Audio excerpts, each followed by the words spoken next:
¿Qué debe hacer México para aprovechar el TEMEC ante la nueva administración en Estados Unidos?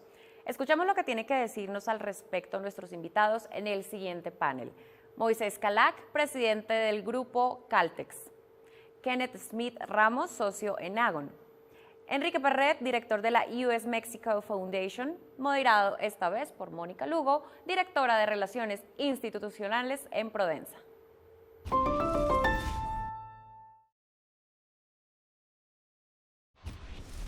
Bienvenidos a Foro Forbes de Economía y Negocios. El reto es volver a crecer. Hoy te presentamos el tema de suma relevancia: ¿qué debe hacer México para aprovechar el TEMEC ante la nueva administración en Estados Unidos? Yo soy Mónica Lugo, soy directora de Relaciones Institucionales de Prodensa. El pasado 1 de julio entró en vigor el Tratado de Libre Comercio más importante para Norteamérica, el TEMEC. Después de un arduo proceso de negociación y de ratificación, finalmente está en vigor y ya contamos básicamente con un trimestre para evaluar su implementación. En medio de paros en sus procesos productivos y de un paro de muchos meses, muchas personas ven al TEMEC como una esperanza que nos sacará del agujero negro y de que podemos crecer, que nos servirá de herramienta para crecimiento en el país. Asimismo, la semana pasada presenciamos una elección sumamente cerrada en Estados Unidos, en donde hasta el momento el candidato demócrata Joe Biden está resultando como ganador. Nuestro principal socio comercial y con quien hemos enfrentado varios momentos ríspidos por la administración Trump, como la imposición de aranceles injustos e injustificados en acero y aluminio, por ejemplo, amenazas y golpeteos políticos, ahora posiblemente tendrá un cambio en el poder a una administración demócrata. ¿Esto cómo afectará a México y cuáles serán los principales retos y oportunidades a los que nos enfrentamos? Y varias preguntas es lo que vamos a discutir en este panel de lujo que nos acompaña el día de hoy. Hoy en este webinar nos acompañan Enrique Perret, director de la US Mexico Foundation, Moisés Calac, presidente del grupo Caltex, y Kenneth Smith Ramos, socio de Agon. Empezaremos con Enrique. Enrique, tú que estás en Estados Unidos y que has visto de cerca la elección de Estados Unidos, ¿cuáles serían para ti los principales retos que enfrenta una administración demócrata, tanto internamente como con el resto del mundo? A ver, yo creo que son retos y oportunidades como cualquier cambio, Mónica. Me gusta mucho más ver las oportunidades que hay frente pues, a un cambio de administración, ¿no? Simplemente un potencial nuevo equipo de trabajo, con nuevas ideas, etcétera. Eso pues te abre una ventana de oportunidad. Los retos me parece que son bastante solventables, digamos, en cuanto a, se ha generado una expectativa o se ha generado una retórica de que el presidente López Obrador le apostó a Donald Trump. Yo, sinceramente, no creo que sea lo cierto, no creo que se le haya apostado. Sí trabajó con el presidente Donald Trump durante la renegociación, me parece que se tenía que hacer y creo que lo agradecemos, puesto que tenemos en el resultado, tenemos el nuevo TEMEC o el USMCA, y obviamente también tuvo sus altos y bajos con el presidente Donald Trump. Tú mencionaste el tema de los aranceles, el tema de migración, evidentemente, y una mezcla de muchos temas que anteriormente no estaban como tan, involucrados, y ahora todos los temas, tanto de seguridad, migración, comercio, el agua recientemente, pues están muy involucrados. Ese es como que el reto, es deshacernos de esa idea de que Andrés Manuel López Obrador solamente podía trabajar con Donald Trump. Me parece que no es una idea correcta. Más bien yo le apostaría porque pues seamos institucionales y que tanto México como Estados Unidos puedan trabajar de manera mucho más institucional, no a partir de la relación de presidentes, sino a partir de la relación de todos los stakeholders, ¿no? Aquí tenemos a tanto Ken como Moisés, pues fueron parte principales, fundamentales, Moy como empresario, Ken como funcionario público, y tienes que partir de todos los stakeholders. En ese sentido, me parece que las oportunidades son mayores a los retos. Una de las oportunidades, y con eso termino esta primera participación, que se da a partir de la crisis de salud en la que vivimos y la crisis económica que vivimos es que el USMCA te da una plataforma ideal para la famosa relocalización de empresas, ¿no? Una regionalización. Estados Unidos evidentemente está empujando con sus aliados una distinta cadena de suministro de varias industrias en las que México puede ser muy competitivo, como es el tema de dispositivos médicos o el tema automotriz. Y en eso, vaya, es un argumento y una excusa espectacular para que Estados Unidos y México y Canadá evidentemente trabajen juntos en eso. Definitivamente me parece que el trabajo que viene es fundamental y lo que haga el gobierno de México. Moisés, desde tu punto de vista, ¿qué tendría que hacer el gobierno de México desde ahora frente al presidente electo? ¿Cómo, después de haberle apostado, ¿no? Porque algunas personas sí consideran que este gobierno le apostó al presidente Trump, el gobierno del presidente López Obrador, ¿qué tendría que hacer para entablar puentes con una administración demócrata? Y para mí el primer reto es, en vez de que se hable de la economía americana como tal, que se hable de la economía norteamericana, incluyendo México. Y para eso precisamente hicimos y trabajamos todo este equipo y todos los que estuvimos presentes en el TEMEC. Sí, o sea, ¿cómo cambiamos esa conversación a que se hable de América del Norte y no solamente de Estados Unidos? Eso me lleva al segundo punto. Sí considero que México es el mejor aliado comercial que Estados Unidos y en este caso también Canadá tiene. Más cuando hay conflictos de visiones, ¿no? Depende de la profundidad como uno quiera verlo, hay conflictos de visiones con China. Y esos conflictos de visiones con China, con uno de los conceptos que dijo Enrique, el de reshoring o que vuelvan las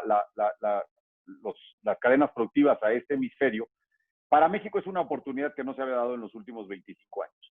Y tener el TEMEC funcionando de la mano de otros tratados comerciales que tiene el país con 50 países, precisamente esa oportunidad y cómo nos vendemos ante el mundo como ese socio comercial confiable, parte de América del Norte, ahí me parece que ahí está la clave. Yo creo que la parte política obviamente va a ser muy importante, pero no va a ser tan importante como lo fue antes de esta crisis de salud y humanitaria. Entonces, me parece que ahí está el reto. Seguramente un poco más adelante en la conversación hablaremos de qué oportunidades específicas vemos en ese reto, pero para poder ganar esa batalla hay que encajarnos en esa agenda. Y para terminar, diría, creo que tenemos que hacer más hacia adentro de nuestro país en este momento que hacia afuera. O sea, creo que podemos seguir siendo ese socio confiable, ese atractivo de inversión extranjera directa o inversión nacional también, pero creo que nos ha fallado la política interna. O sea, creo que México tiene mucho más que corregir hacia adentro que lo que ya tenemos hacia afuera, porque ahí están las pistas ya hechas, ya está la conectividad, ya estamos socios con Europa, ya somos socios con Asia-Pacífico, ya tenemos esa sociedad hacia América Central y América del Sur. O sea, ya somos esa gran plataforma logística, esa gran plataforma manufacturera, esa gran plataforma de agronegocios. Nos hace falta utilizarla de una manera correcta. Me parece que va por ahí la cosa.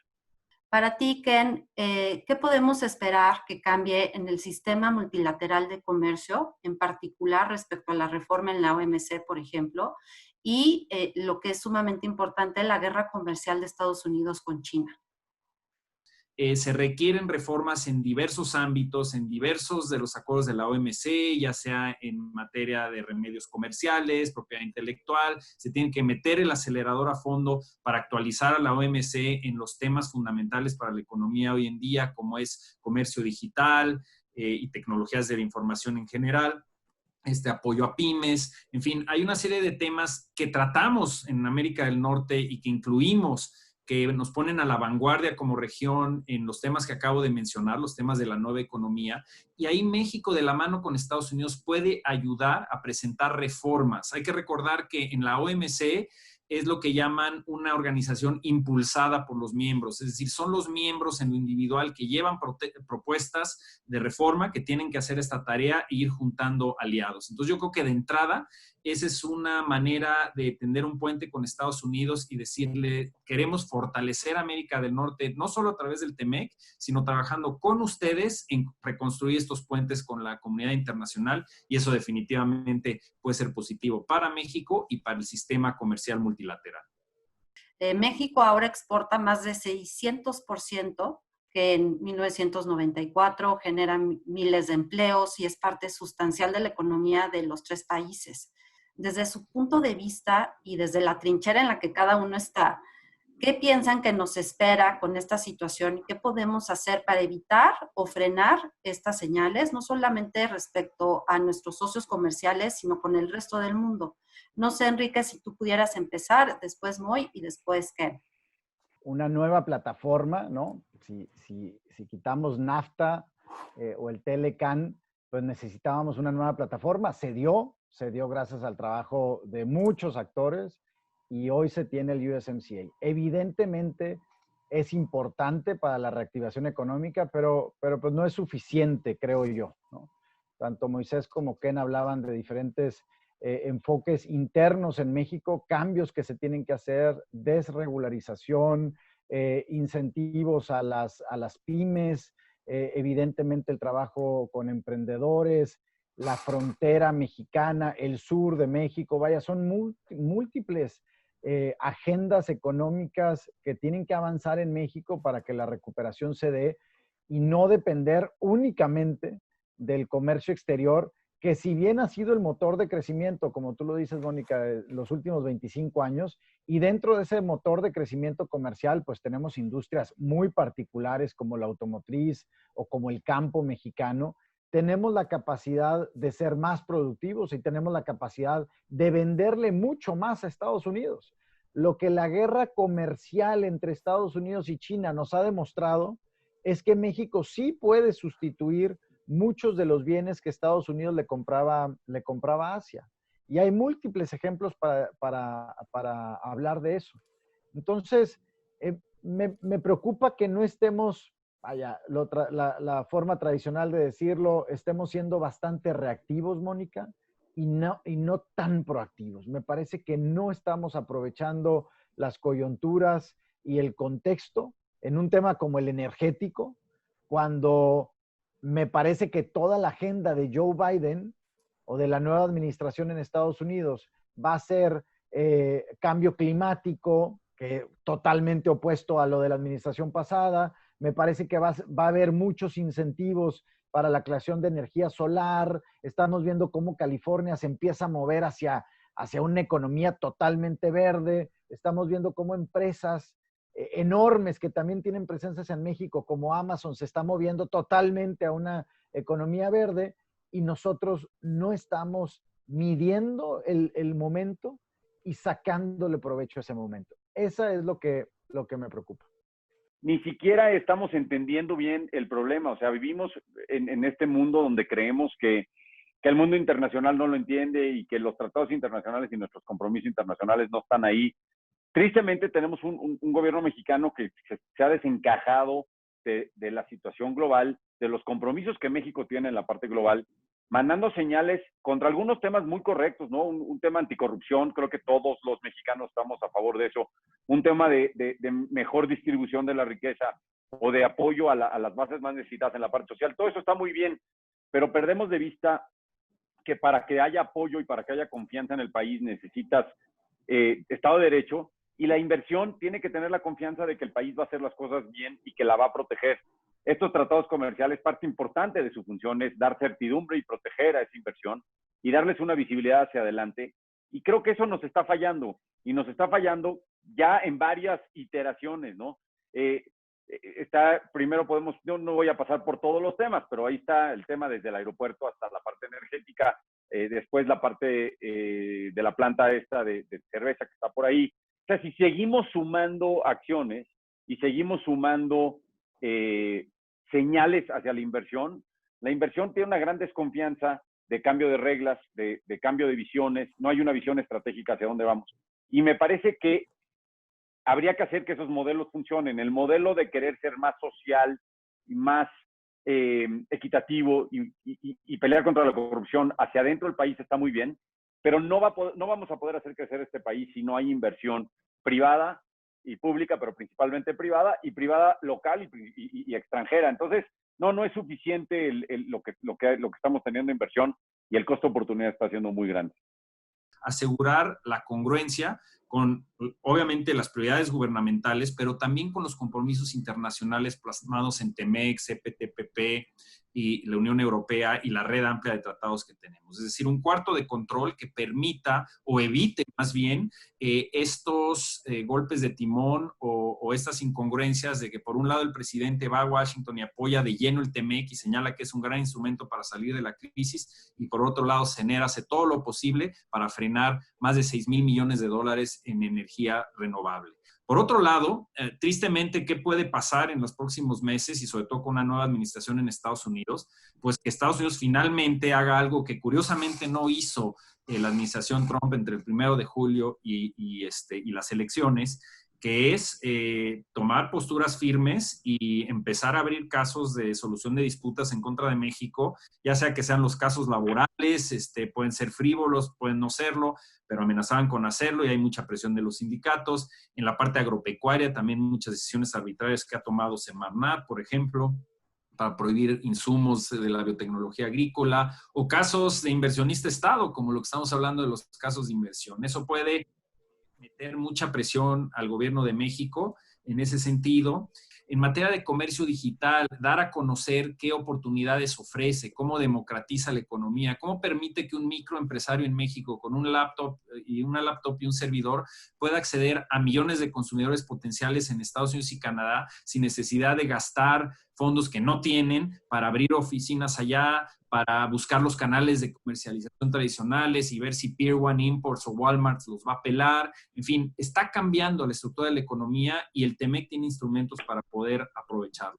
Hay otros capítulos importantes que México impulsó junto con el sector privado, por ejemplo, como el capítulo de competitividad, que es un capítulo que lo que trata de hacer es generar un paraguas para insertar iniciativas de cooperación que no necesariamente tienen que ver únicamente con temas de comercio internacional, pero que se pueden incluir para darles permanencia institucional. Y ahí estamos hablando de muchos de los esfuerzos que se hacían en iniciativas presidenciales para fortalecer la infraestructura fronteriza, meter tecnología, capital, capitalizar más el NADBANK, por ejemplo, para fortalecer proyectos ambientales en la frontera. En fin, hay una serie de iniciativas, como es también, por supuesto, el capítulo de pymes, que le estamos dando un nuevo giro al TEMEC, y México, si los impulsó en la negociación, ahora le toca de lleno llegar con propuestas concretas de cómo traducir lo que está en papel en actividades concretas que nos permita aprovechar el tratado. Enrique, en la US Mexico Foundation, yo sé que trabajan muy de cerca con empresas, con gobiernos de los estados en la frontera y trabajan directamente en la atracción de inversión. ¿Cuál sería desde tu punto de vista las oportunidades que dichos estados pueden aprovechar para la atracción de inversión, siendo México un sustituto de proveeduría de China hacia Estados Unidos? Los gobiernos estatales van a tener en sus manos una decisión muy importante de si es apostarle a esto, a una promoción. Porque además, Mónica, el segundo factor es que otros países y otras regiones sí lo están haciendo. O sea, no solamente nosotros dejamos de hacerlo, sino hay otros que lo están haciendo más fuerte que nosotros. Yo siempre pongo el caso de Colombia. Colombia aquí en Washington y en todo Estados Unidos tienen gente de ProColombia promoviendo la atracción de inversión. Están generando incentivos particulares a través del Exim Bank de Estados Unidos, a través de DFC. Se están sentando con el gobierno de los Estados Unidos y con las diferentes instituciones para generar apoyos con el BID, ahora con un nuevo director, con Mauricio Claver, que al parecer todo su enfoque es atracción de inversión para Latinoamérica y generación de desarrollo económico. Y Colombia está poniendo en planes concretos, con pesos y centavos, para darle incentivo a empresas asiáticas de relocalizarse en Colombia y desde ahí venderle por la costa este, Filadelfia, Nueva York, etc.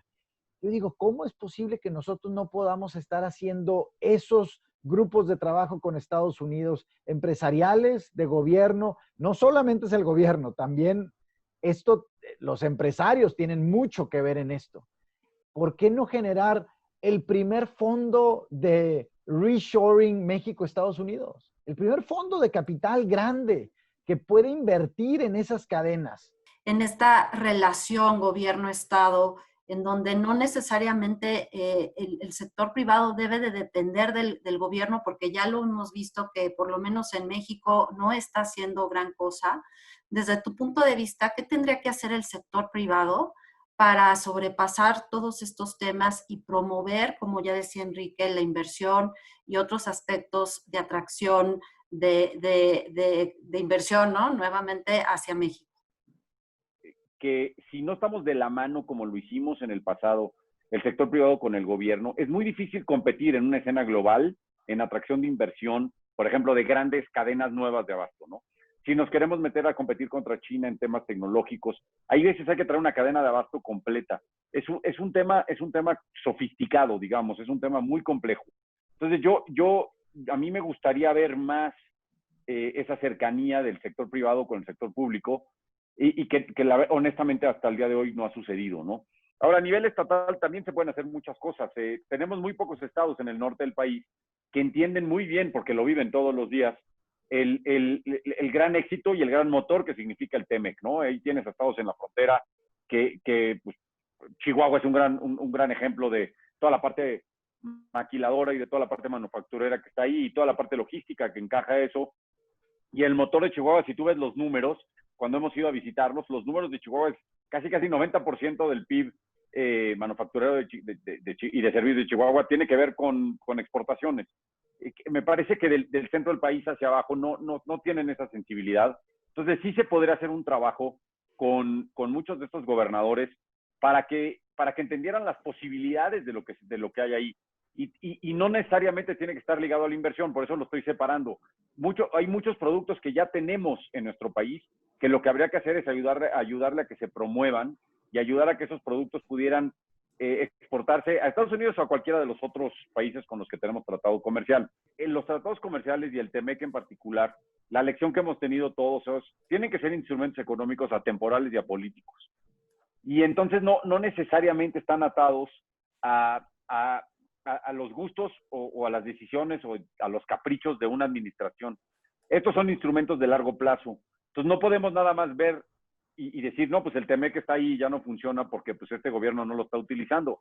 Bueno, pues este gobierno en algún momento va a cambiar y en ese momento el tratado seguirá ahí y la posición de México geográfica seguirá ahí y las ventajas de México seguirán ahí. Entonces yo creo que ese es uno de la forma de vender. Vamos a vender México de largo plazo, no vamos a vender México de corto plazo. Y el TEMEC y todos los demás tratados comerciales seguirán ahí. Entonces tengamos la visión de largo plazo, que es algo que nos da una gran ventaja. Y esa es una buena forma de promover al país y de promover la inversión en el país. ¿Qué le queda a Biden respecto a China? ¿Y cómo ves tú que resolverá esta situación comercial, ¿no? En esta guerra comercial, si va a seguir con esta guerra comercial o va a intentar llegar a acuerdos? Porque al final del día esto nos va a afectar a nosotros y, como bien mencionaron, pues ahorita estamos aprovechando esta situación porque somos un sustituto de China, pero ¿cómo ves que si se va a resolver esto, cómo visualizas a México frente a este tema? No está logrando que haya mayores compras agropecuarias por parte de China, no está eliminando los aranceles y sobre todo no está obteniendo soluciones para el principal reto que buscaba Estados Unidos, que era resolver la situación de robo de propiedad intelectual, secretos comerciales y obviamente esta dinámica de la guerra, digamos, en materia de telecomunicaciones, por quién va a tener el control del 5G. Entonces, ¿qué sucede? Biden puede llegar y decir, esta política no ha funcionado, la voy a desmantelar por completo. El problema es que, como estamos viendo, si Biden llega a la presidencia, será con un mandato bastante reducido. Sorprendió a todo el mundo cómo Trump y sus políticas lograron seguir teniendo eco en toda la parte de clase media, central, rural de Estados Unidos, y pues no fue un landslide, como le dicen allá, la victoria de Biden. Entonces, ¿qué refleja esto? Que a lo mejor el pueblo estadounidense ya no quiere a Trump, pero sí muchas de las políticas que él impulsaba siguen siendo vigentes en Estados Unidos y Biden va a tener que encontrar la manera de acomodarlas. Y aquí en particular en la relación con China está el tema del nacionalismo económico, es decir, esta percepción de una gran parte de la clase media de Estados Unidos de que están perdiendo en comercio internacional y que el enemigo en ese sentido es China. Entonces, Biden tiene que proceder cautelosamente, obviamente quitando de la mesa esos elementos que no funcionaron de la política de Trump, pero buscando traer a la mesa a China y obtener resultados ahora sí en materia de propiedad intelectual, secretos comerciales. Hay muchos temas ahí afuera que China no está dispuesto a avanzar, pero es un hecho que la relación Estados Unidos-China es fundamental también de un punto de vista geopolítico. Entonces, antes de poder quitar los aranceles, lo cual ante gran parte del electorado en Estados Unidos haría a Biden verse débil si no obtiene algo a cambio, tiene que buscar tender estos puentes y traer a China a la mesa de negociación. Ahora, para México, ¿qué es lo relevante? Yo creo que a largo plazo se debe resolver la guerra comercial entre Estados Unidos y China. Sí nos ha ayudado en el corto plazo a sustituir a China como proveedor de muchos productos en Estados Unidos, pero si esta guerra comercial sigue escalando y sobre todo si se empieza a meter, como ya lo hizo en este último incremento de aranceles el presidente Trump, a pegarle a productos del consumidor que le pegan al bolsillo del consumidor estadounidense, vamos a acabar viendo, por el tamaño de las economías, una desaceleración adicional en la demanda de productos en general. Y eso no le conviene a México. México reacciona directamente al bienestar o no de la economía estadounidense. Entonces, yo sí creo que relajar la relación Estados Unidos-China y traerlos a la mesa de negociación y sí impulsar muchos de los temas en los que México coincide con ellos en materia de contrabando, piratería, robo de secretos comerciales, es algo positivo, pero con un nuevo enfoque.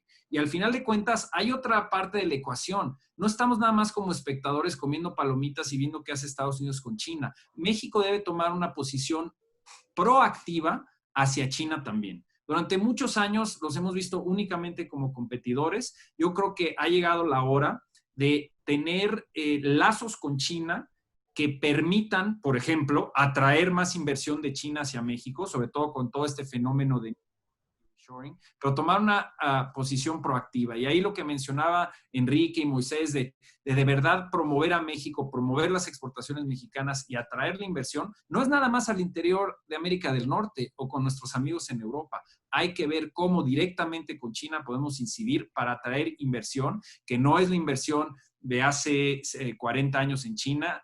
Hay inversión de alta tecnología, de valor agregado y que nos puede ayudar enormemente a México también. Yo creo que esa es la manera en que México debe jugarla con respecto a China y con respecto a la guerra comercial de Estados Unidos-China.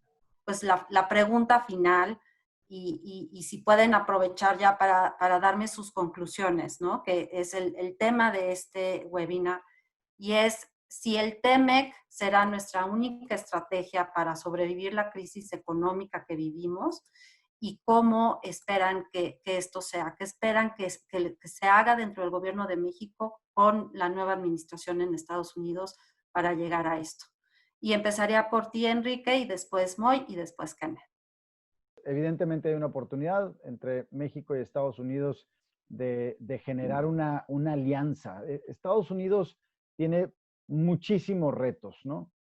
A partir de enero o a partir de ya.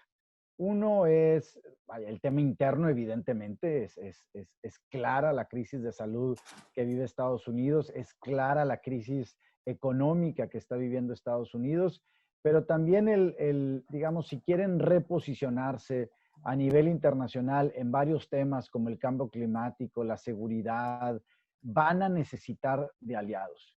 Y creo que México va a tener una decisión bien importante si queremos subir, como decía Moy, si queremos encajarnos en esa agenda de Estados Unidos, o en una nueva agenda de Estados Unidos, o dejamos pasar esa oportunidad. ¿Qué significa encajar en eso? Pues vamos a tener que encajar como aliados en temas relacionados a Venezuela, quizá.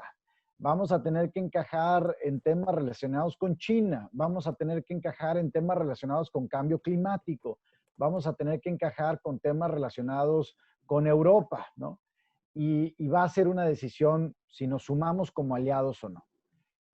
vinculado a ese tema de aliados, en Estados Unidos se empieza a hablar mucho. De hecho, hay un concepto creado por dos economistas con quienes estamos trabajando muchísimo nosotros en la fundación, que se llama el ally shoring, ¿no? Estados Unidos sabe que no puede relocalizar todas las cadenas de suministro en Estados Unidos. Necesita relocalizar en ambientes aliados, en países aliados. ¿Y qué mejor que México ser un aliado comercial? Ya lo venimos siendo desde hace 25 años. Entonces, tenemos que hacer el caso, el argumento ante las instituciones de Estados Unidos de decirle, mira, es igual de valioso que esta empresa asiática se venga a Ciudad Juárez que se vaya a El Paso. Es igual de valioso. Estamos ya interconectados. Es igual de valioso que se venga a Guanajuato a que vaya a Michigan. Es igual de valioso. Como Norteamérica, como decía Moy, como Norteamérica tenemos que generar una mayor competitividad, ya no solamente aislarlos como tres países que son socios. Ahí hay otras muchas oportunidades que me gustarían ver, ojalá y florecer. Moisés hablaba mucho de servicios. Te doy un ejemplo, Mónica, ¿no? De cómo podríamos estructurar nuevos temas de inversión de extranjera directa. El tema de videojuegos, por ejemplo. Estados Unidos, evidentemente, por un tema de cultura, por un tema de nacionalismo, quiere dejar de consumir contenidos de videojuegos chinos. ¿Cuál es el país que podría estar hoy produciendo este tipo de contenidos al costo de desarrollo de estos softwares, etcétera? Pues debería ser México, ¿no?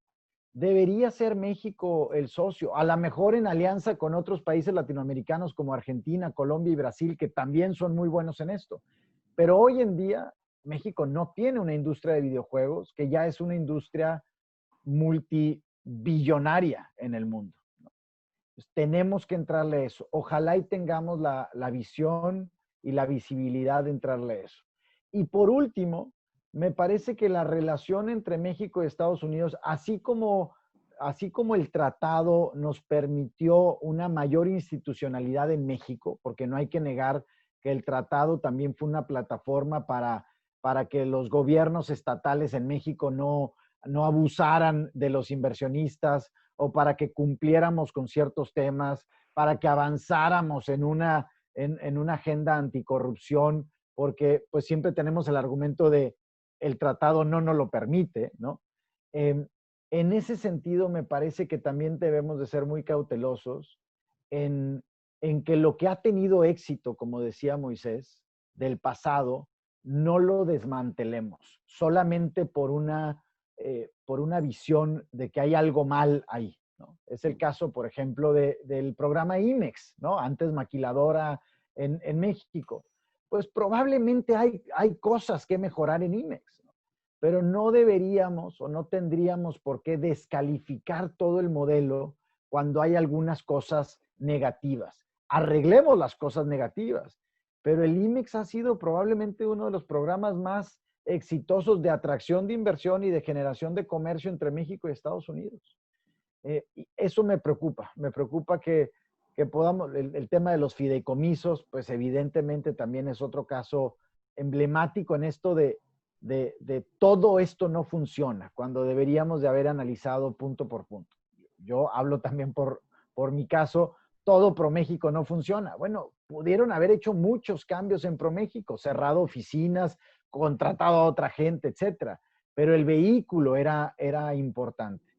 Y bueno, ojalá eso no suceda. Otra vez yo me quedo con la parte positiva de la oportunidad que tenemos enfrente. Te diría, primero hay que preguntarse qué país queremos, ¿no? O sea, qué tipo de país queremos. Y yo sé que es una cosa muy amplia y no estoy hablando de todo, o sea, de todo el concepto que queremos de país. Pero, por ejemplo, en comercio y en la parte económica, ¿qué tipo de país, qué país queremos? Yo por eso creo que el tema de China sí viene a colación y es muy importante y es el momento de jugar esa carta de oportunidad. O sea, yo creo que el lado romántico de creer que nosotros, o sea, bienvenida a la inversión extranjera a China, con mucho gusto, pero la realidad es que nuestro pan de cada día, nuestro tratado principal, el 80% de nuestro comercio tiene que ver con Estados Unidos y la parte de América del Norte. Entonces yo les diría, aprovechemos esa gran piedra angular, que es la principal que tenemos, Y yo creo que hay que tomar una decisión, y esa decisión tiene que ser qué Estado queremos ser frente a nuestro principal socio comercial, que es Estados Unidos. Porque ese juego así es, no puede ser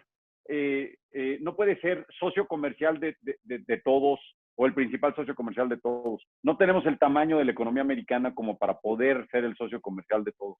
Creo que nuestro enfoque debería de ser, utilicemos la posición geográfica, como dije, utilicemos la conectividad que nos genera el CPTPP con Asia-Pacífico, ojalá y pronto TPP de nuevo, con todas las cositas que dejamos por ahí colgadas para que Estados Unidos regrese. Utilicemos nuestra conectividad hacia América Central, América del Sur, pero todo eso nos tiene que dar, y obviamente Europa, todo eso nos tiene que dar un poder más grande para poder exportar junto con las cadenas de abasto, que estamos hablando de la parte americana. Me parece que ahí está el secreto. La solución no es el TEMEC nada más, un instrumento, lo hemos dicho, no es la varita mágica que te resuelve todos los problemas del país, pero sí es lo que nos puede ayudar a tener un balance y un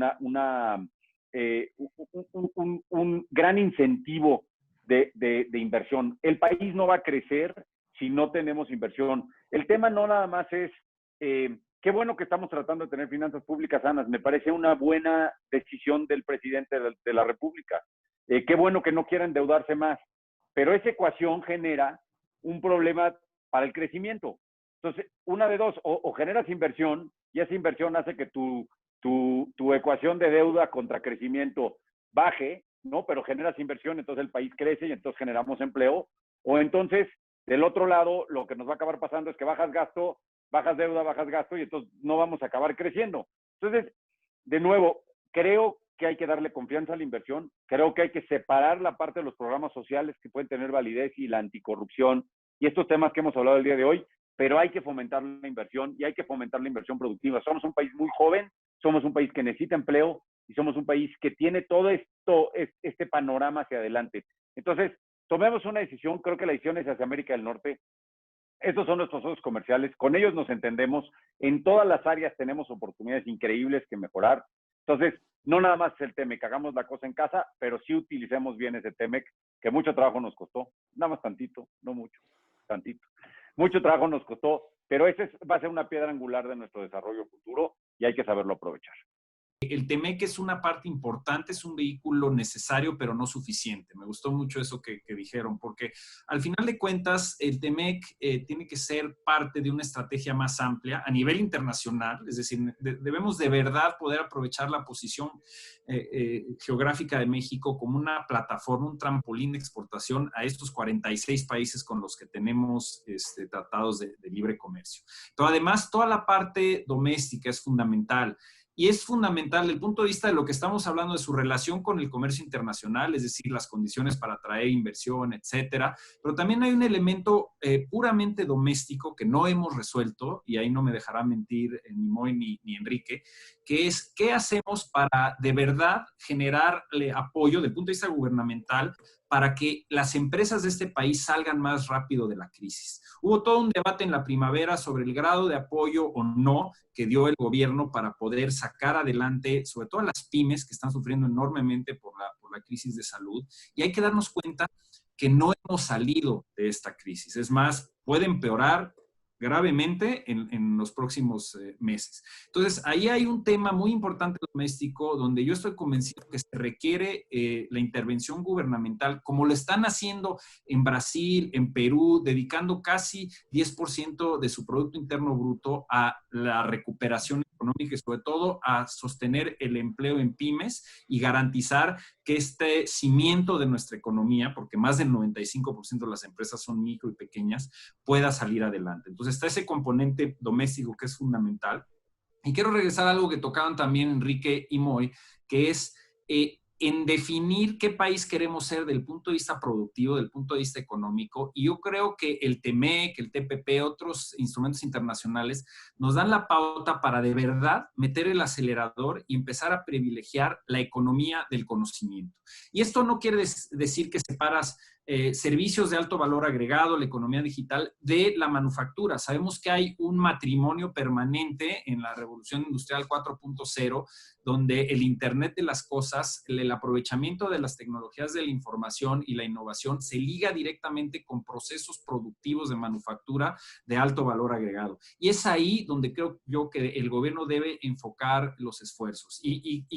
¿Cuál es una de las recetas que siempre ponemos sobre la mesa? Es aprovechar las buenas prácticas internacionales. ¿Qué están haciendo en Europa para atraer enorme cantidad de inversión en economía digital? ¿Qué está sucediendo con nuestros socios de América del Norte para fortalecer y capitalizar a las pymes? ¿Qué podemos aprender de Asia? Entonces, en ese sentido, hay mucho trabajo por hacer, pero coincido con mis colegas de este panel, que es una combinación del trabajo que hacemos en el sector externo y las oportunidades que ofrecen los tratados internacionales, pero con hacer la tarea en casa y sobre todo en pensar en siempre que la competencia es dinámica. Como decía Enrique, lo que dejemos de hacer nosotros, los demás países lo van a hacer y lo van a seguir haciendo. Entonces, privilegiar la economía del conocimiento y de verdad pensar que México puede ser un campeón a nivel mundial en materia de innovación y tecnología. Pero para eso se requiere una política de Estado y obviamente un impulso muy fuerte también del empresariado nacional. Pero definitivamente me parece que tenemos la oportunidad para que el gobierno impulse el crecimiento y la inversión en este momento, y tiene todo para hacerlo. Entonces, esa sería, yo creo que la conclusión general. Quisiera agradecerles su participación. Ha sido realmente una discusión muy enriquecedora y la verdad me da mucho gusto verlos a todos juntos. Y bueno, aprovechar para agradecer a Forbes y estar en este momento aquí. Les agradezco mucho su atención. Yo soy Mónica Lugo y nos vemos a la próxima.